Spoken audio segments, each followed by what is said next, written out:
Welcome to my YouTube channel. If you are a new viewer, kindly subscribe to my channel and turn on notification bell for more breaking news. Thanks. 4 things Emefiele did to offend Tinubu, Nigerians, prominent governors. President Asiwaju Bola Ahmed Tinubu on Friday, June 9, ordered the immediate suspension of Godwin Emefiele as governor of the Central Bank of Nigeria (CBN). In a statement, the CBN governor was suspended following investigation into the affairs of the Apex Bank. The CBN governor's suspension is a sequel to the ongoing investigation of his office and the planned reforms in the economy's financial sector, the statement said. Since Emefiele's tenure as CBN governor ends in June, it is a surprising move that will now raise legal questions. In view of the above developments, we dive into some of the major reasons why Emefiele's office was threatened in the wake of the new administration headed by President Asiwaju Bola Ahmed Tinubu. Emefiele was known to cause hardship to Nigerians in the pre-election process. In 2 weeks to election, Emefiele was said that no Nigerian should spend the old notes, while the old 100 naira note was retained, and new notes were brought, in which a lot of people scrambled for it, and a lot of people felt the impact on them. Number 1, economic downfall. Emefiele's policy reforms and operations of the Apex Bank did not sit well with Nigerians, which includes some prominent governors and elites in the country. The suspended CBN governor assumed office in 2014 after succeeding Lamido Sanusi, who was equally suspended from office under controversial circumstances by President Goodluck Jonathan few months before the expiration of his tenure. Before his appointment, Mr. Emefiele was the group managing director of Zenith Bank Place. Since assuming office in 2014, the suspended CBN chief has faced criticisms among Nigerians due to his management of the company, his politics, and the Apex Bank's controversial policies. During his tenure, the Nigerian currency, the naira, has experienced a significant decline, currently trading at over 750 naira per dollar in the parallel market and 469 naira 50 kobo naira per dollar at the spot market as of Thursday, the lowest it has ever traded on the investors and exporters window. Also, the naira redesign policy, the changing of notes. In the last quarter of 2022, the CBN also introduced a naira redesign policy that was widely criticized for the uncertainty and widespread chaos it triggered across Nigeria.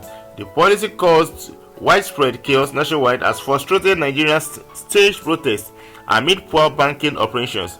In the heat of the electioneering, President Tinubu, then candidate of the ruling All Progressive Congress (APC), claimed that the policies implemented by the CBN, such as the restriction on cash withdrawals to 20,000 naira per day and 100,000 naira per week, were deliberately designed to hinder his chances of winning the presidential election. The implementation of CBN's naira redesign policy was suspended on March 13 as Nigeria's economy slowed in the first quarter of the year on cash scarcity induced by the CBN naira redesign policy. Also, naira scarcity. The limited circulation of new naira notes in the country days before the January 31 deadline set by the bank to stop the use of old notes was the pain Nigerians are still yet to heal from.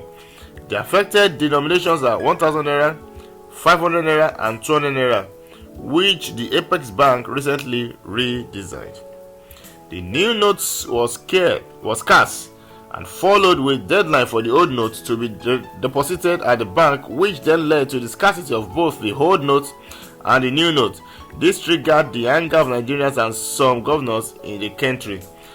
The APC presidential candidate in the February 25 election, Bola Ahmed Tinubu, advised the Apex Bank to allow the old and new naira notes to coexist for 12 months. We advised the immediate suspension of Arrësted charges on online transactions and bank transfers and payment via POS until the current crisis is fully resolved, Tinubu stated. Amid the mail, prominent Nigerians and leading figures in civil society called for Mr. Emefiele's arrest and prosecution. In March, Nigeria's leading investigative medium also called for the arrest and prosecution of the central bank and governor. In an editorial, the news outlet restricted its stand, frowning at the anti-people cash policies imposed by the Central Bank of Nigeria under the watch of Mr. Emefiele. The editorial also criticized the CBN for failing to adhere to the ruling of the Supreme Court on the old Naira notes. It noted that the cash withdrawal limit imposed by the Central Bank is an infringement on the rights of the people. Also, Emefiele contested for president. Emefiele also faced a barrage of criticism due to his controversial foray into partisan politics, which saw him contest for the presidential ticket of the ruling All Progressive Congress. Although the governor tried to deny his involvement in partisan politics, support groups were calling for his emergence as a flag bearer of the ruling party. The governor's unprecedented involvement in partisan politics attracted widespread condemnation, with experts expressing worries about the governor's impartiality and the authority and autonomy of the CBN. Following the suspension of Godwin Emefiele as the governor of the Central Bank of Nigeria on Friday, June 9, public affairs analysts have shared their views on the matter. Some say Emefiele's suspension comes after a meeting with Tinubu last week. We spoke with some analysts who shared their perception on the trending matter. President Bola Ahmed Tinubu gave Emefiele suspension with immediate effect. We recall that during the regime of former President Buhari, Emefiele wanted to travel out of the country for studies abroad, in which the former President Buhari granted him. But one thing led to another, that he was told not to leave the country and he should complete his tenure. Some said he wanted to escape to other neighboring countries, especially wanted to travel out of the country to like Canada or other beautiful countries. But Emefiele must stay and he must face the wrath of the law. We are waiting what Emefiele has to say concerning his arrest and what to see what is going to be put in his defense. Anyway, we hope for the best and we hope that Emefiele will be tried and that the law will take its course. Do not forget to subscribe to my channel and turn on the notification bell.